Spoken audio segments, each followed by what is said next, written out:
tayo mga ka-El Diablo, magandang tanghali, gabi, umaga sa inyong lahat. Muling nagbabalik po, Sir El Diablo and family sa cooking action po natin. Ngayon, meron tayong content natin giniling na baka uli, right?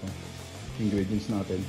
And then, subukan natin lagyan ng sarsa. So, ingredients, giniling na baka, mantika sukal, lagyan natin ng liver spread. So, para siyang kaldereta.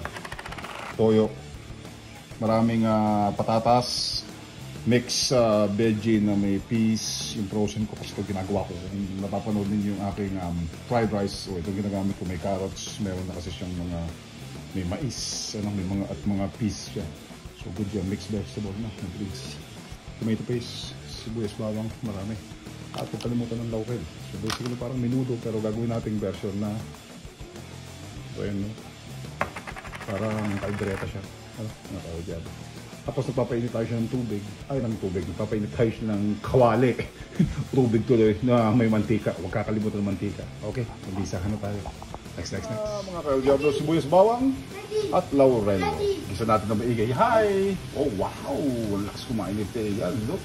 With the rice. Chicken. Anyways. Hi at shoutout sa inyong lahat dyan mga ka-El Diablo. Maraming salamat sa panonood ng ating teleserye o ating video sa pang-araw-araw po ng cooking action po ni Mr. El Diablo. Maraming salamat po. At ito naman po tayo sa ating lutuan action. Thank you very much po sa mga lumabago at meron po tayong join, like, subscribe at mag-comment po. Siyempre, palagi po sa ating mga video at may super thanks po tayo join button. At yan, gisa lang yung ng maigi mga ka-El Diablo. Next. Subukan natin igisa. Yun na nga, yung laban natin ha. Kalimutan, baka, baboy. Okay, manok. May giniling kayo, giniling lang naman ang ating ginagawa. Parang nagkaldereta lang tayo, parang menudo style lang naman ito. Anyway, pabayaan natin ito for 15 minutes hanggang maluto. We'll go from there. Next. Siguraduhin yung lutong-luto. Ayan, nagkatas siya, nagsabaw. O yung sariling niya mantika ng baka. Siguraduhin yung lutong-luto. Ayon sa ninyo, natanggal lahat ng pula ng baka. Anyway, lagay niyo yung lahat ng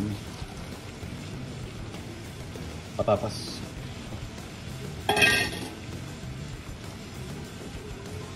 So yun na maigi ng ang patatas for like 5 minutes and we go from there. Next. After few, lagyan natin ng lagyan natin timpla. Lagyan natin ng toyo, asukal, at haluin. Pagkatapos yan, hindi pa masyado pabayaan ko maluto na maigi yung yung pangalan nito, yung patatas ko. Ibigyan pa ito ng another 5 minutes tapos saka ko ilalagay yung susunod ng mga greens ko. Okay? Next yun pagkatapos natin ilagay yung ating pampalasa, ilagay pa natin yung lumambot ng konti na luto ang ating patatas. Ilagay na natin ito kasi madali lang naman ito maluto. Hindi ako maglagay ng tubig ng mga ka-El. Yan yung pabayaan nyo yung maupo ng mga 5 minutes or so. Yan lang mawari na luto ninyo.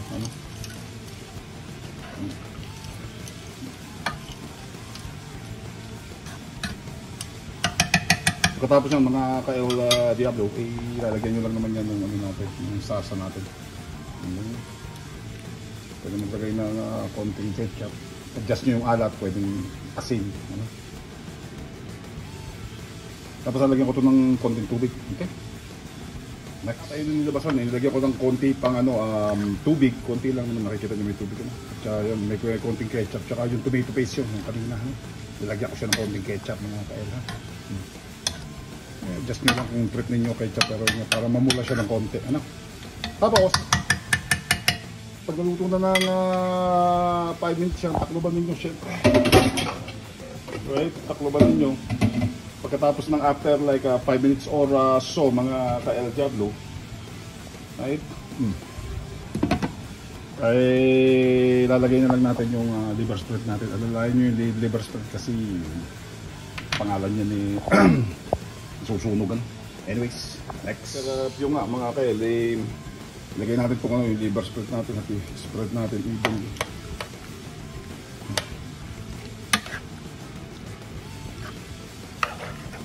Kita na yung mapula-pula na yung niya.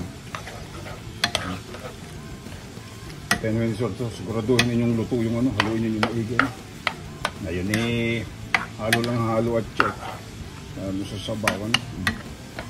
Abangan ninyo sa final to ha. Maraming salamat sa panonood niyo yan. Simple natin parang giniling, minudo, kaldereta, nandiyan ang lahat mga ka-LDR. I'll catch you guys back next. At maraming salamat po palagi. Thank you sa lumat bago na mga sumusubaybay po sa atin. Ayan po ang ating giniling na baka na may ginawa ng sarsa. Sige, tignan natin ito sa huli, sa final. After 10 minutes or so. Next! Mga ka-Diablo, maraming salamat po pala. Kung nakita nyo na, nag-crema na siya. Gawa kasi nag-creamy. At after 15 minutes, 10 minutes or so, malambot na yung ating mga laman. So, kaya na yung final natin. Menudo style na giniling natin. O, tawagin natin siguro itong menudo. O giniling with sauce. Hindi ko alam kung tatawag ko dahil naglagay ako kaldereta. Pero tikman nga natin.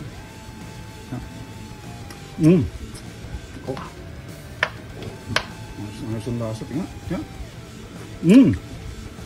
Mahirap sana kung pakain ito mga Diablo kung may maanghang. Ganda yung kumisilip. Anyways, yan yung ating menudo style na giniling. Like and subscribe, share at comment. Maraming thank you. May join button at super thanks po tayo.